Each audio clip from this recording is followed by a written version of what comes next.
So,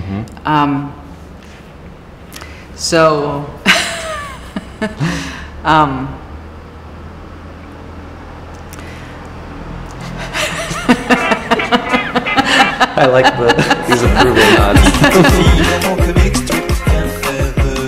Welcome to another episode of Made Up. I'm your host, Danny Volk, and we are in the studio of Jessica Stockholder, artist and chair of the Department of the Visual Arts here at the University of Chicago. Thanks for having us in your studio. My pleasure. Thanks for coming.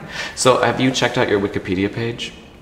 Not recently. It says you are a sculptor and installation artist. Are you? Well, I'm an artist.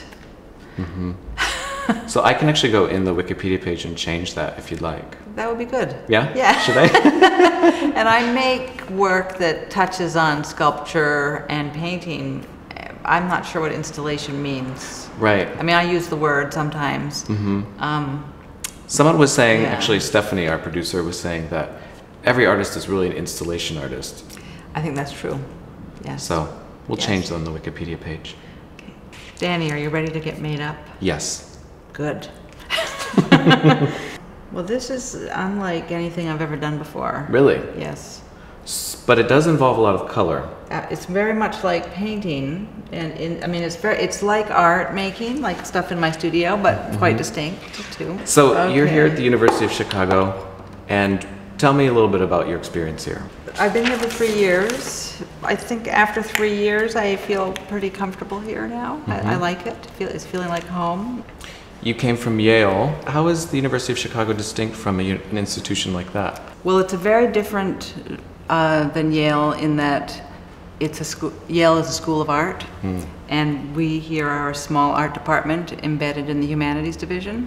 It's a more intimate program. All the disciplines, painting, sculpture, we don't really do graphic design, photography, installation, if that is indeed a something, performance. We do all together. All the faculty come together to talk about all of these different ways of making things. It's a small MFA program that we have.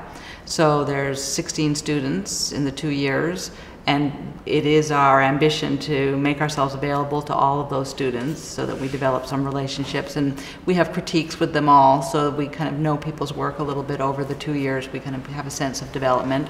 And on the undergraduate level too, we have a studio track program for 8 students. So those students also have an intense experience with the faculty. And what would be some of the benefits for a student being in a visual arts department that's not part of a school of art, but rather a larger sort of humanities and research institution?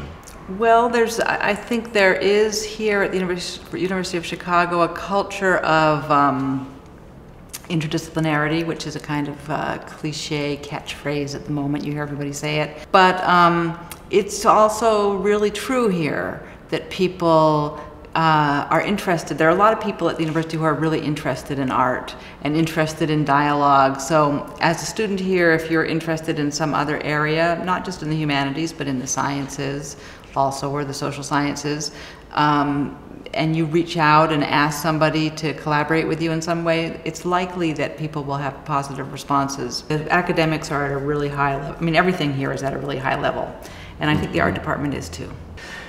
And what exactly does a chair of a visual arts department do? Well, that's a good question.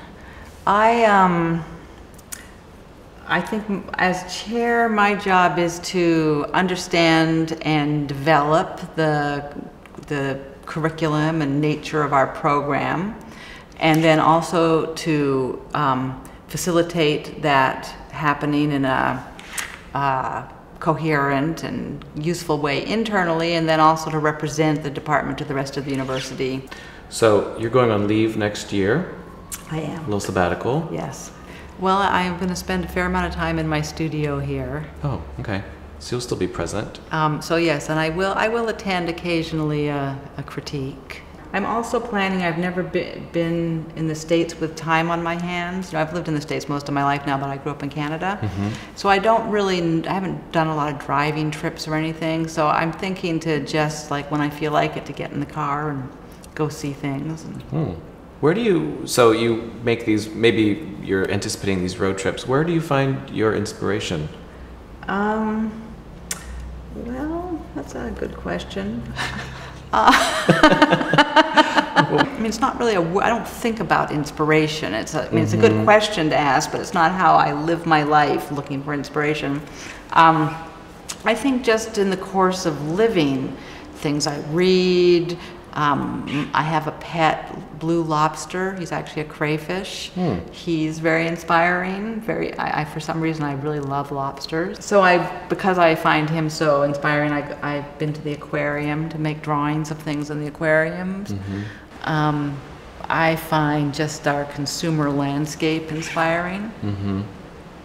So these trips to the redwoods are just for your own.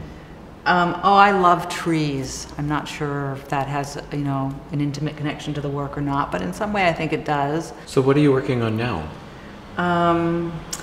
Right now I'm getting ready to make a big work for EXPO Chicago in September. I'm aiming to make something that's appropriate to the situation. A big flashy art fair, lots of people there all at the same time. Art fairs are kind of full of a kind of spectacle, very different than like walking into a little gallery somewhere where it's a more intimate kind of experience. So in the studio, I like the intimacy of the studio. I like making things that are more intimate in their intention. They provide an experience to a person. I've been trying to shift the ground a little bit that I stand on. And so I've been making a whole bunch of drawings. And I've been making drawings that are long, thin drawings. So they reference alphabet that way. They're, like letters follow each other and words follow each other sequentially in a long, thin way, and so do comics. And then comics are related, I think, to hieroglyphs, which could be understood as a kind of comic, maybe, telling stories in pictures.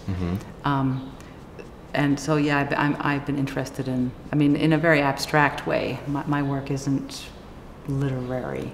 So can you tell me a little bit about your studio and what you do in here? Well, the nice thing about being in the studio is that I'm alone most of the time when people like you aren't here. And that I don't have to explain what I'm doing. It's different than like when I travel to make work. I have to appear, at least as if I know what I'm doing. And teaching, one has to appear knowledgeable and, be useful to other people. So the studio, I just, things develop. I work with material, I move stuff around.